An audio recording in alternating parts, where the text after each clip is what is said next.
ada di pom bensin. Tapi menurut sahabat aman gak sih kalau seperti ini? Insya Allah aman. Aman ya? Iya. Asal Kita dari prepare. Iya. Tapi itu terbantu Mas ya dengan ada warung-warung ini. Iya. Gimana Mas harganya seperti apa? Harganya terjangkau. Masih terjangkau ya? Nggak terlalu mahal atau gimana? Nggak terlalu mahal. Relatif menengah ke bawah. Hingga sekitar sehari jelang Lebaran, pedagang gelar lapak di sisi jalur mudik. Setelah Lebaran, sebaliknya, warung-warung akan ramaikan sisi jalur menuju Jakarta. Ari Ridwan melaporkan. Dan informasi tadi sekaligus menutup perjumpaan kita di ATV News Tonight hari ini. Dan sesaat lagi Muhammad Aldiansyah akan menyimakkan sahur Anda di Lagi Sahur. Terima kasih atas perhatiannya, sampai jumpa dan salam terbaik.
Idul Fitri tinggal menghitung hari. Warga berbondong-bondong membawa motornya ke bengkel untuk perawatan rutin maupun perbaikan. Antusiasme warga menyiapkan motornya untuk mudik terlihat di bengkel yang berlokasi di jalan arteri di kawasan Cibiru, Kota Bandung, Jawa Barat. Jumlah motor yang masuk ke bengkel mengalami peningkatan. Bahkan sejumlah pemilik kendaraan harus rela mengantre dan menunggu hingga berjam-jam demi bisa mudik dengan aman dan nyaman. Ya, sekarang posisi mau mudik ke daerah Tasik dan motor saya kebetulan belum proper untuk mudik, jadinya saya pergi ke bengkel dulu untuk istilahnya ya menyiapkan lah kendaraan saya. Saya ganti oli lah ya. Lumayan banyak sih, kalau hari-hari biasa ya paling ada beberapa motor, kalau ini mah kan banyak, hampir berapa motor kita sekarang masuk tag. Berapa motor sih? Ada merepit 200 atau berapa? Per hari? Ya, 200 lebih per hari. Ya paling mereka kayak ganti ban, servis ya karbus, titik, ganti konsir, kayak gitu. Ganti lahar oli lah, pasti oli mah. Kampas depan belakang gitu. Jalur arteri Cibiru merupakan salah satu rute yang sering digunakan pemudik menuju sejumlah daerah di Jawa Barat, seperti Garut, Sumedang, Tasikmalaya, Ciamis, hingga Pangandaran, bahkan hingga ke wilayah Jawa Tengah. Dari Bandung, Jawa Barat. Sahur. Berbagai cara ditempuh warga untuk pulang kampung. Ada yang menggunakan kendaraan seperti mobil, motor, dan sebagainya. Namun berbeda dengan Jenny Abdul Rahim, ia mudik dari Rangkas Bitung, Banten menuju ke kampung halamannya di Purbalingga, Jawa Tengah menggunakan sepeda. Hah? Sepeda?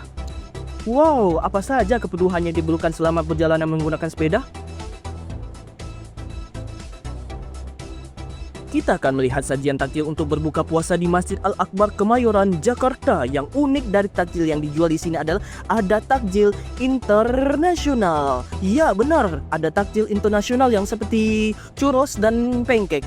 Cocok nih bagi Anda yang ingin mencari takjil yang berbeda dari yang lain untuk berbuka puasa. Waduh, kemacetan parah terjadi di jalur mudik Denpasar Gilimanuk. Antrian kendaraan bahkan sempat dilaporkan mencapai 45 km. Berbagai pemudik dievakuasi akibat kelelahan saat perjalanan. Apa yang menjadi penyebab kemacetan luar biasa ini? Musim mudik telah tiba. Hore! kami akan menghadirkan berbagai laporan seputar arus mudik lebaran di E-News Mudik. Dan inilah Lagi Sahur.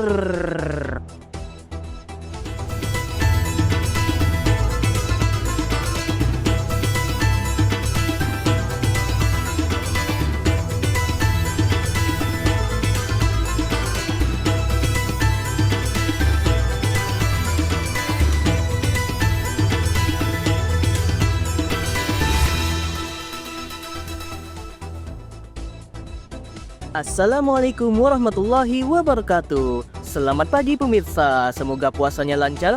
Dan bagi pemirsa yang mudik, semoga perjalanannya aman dan lancar hingga sampai ke kampung halaman ya. Ya, sudah terasa Lagi Sahur sudah memasuki episode ke-27. Ya benar, 27.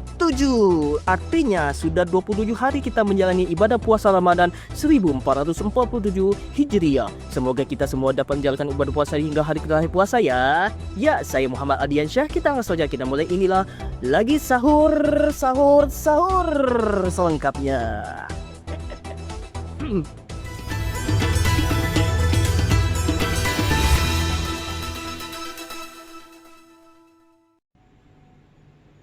Kita mulai lagi sahur dan informasi seputar arus mudik di E-News Mudik.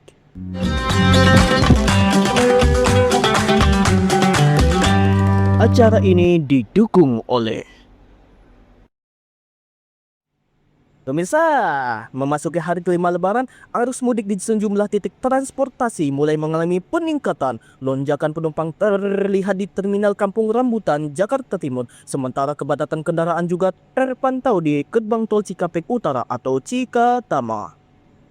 Untuk mengantisipasi kemacetan, Korlantas Polri menyiapkan rekayasa lalu lintas berupa kontraflow jika volume kendaraan terus meningkat. Sementara itu, Menteri Perhubungan melakukan sidak ke Pelabuhan Bandar Bakau Jaya atau BBJ Bojonegara, Banten guna memastikan kesiapan layanan transportasi bagi para pemudik.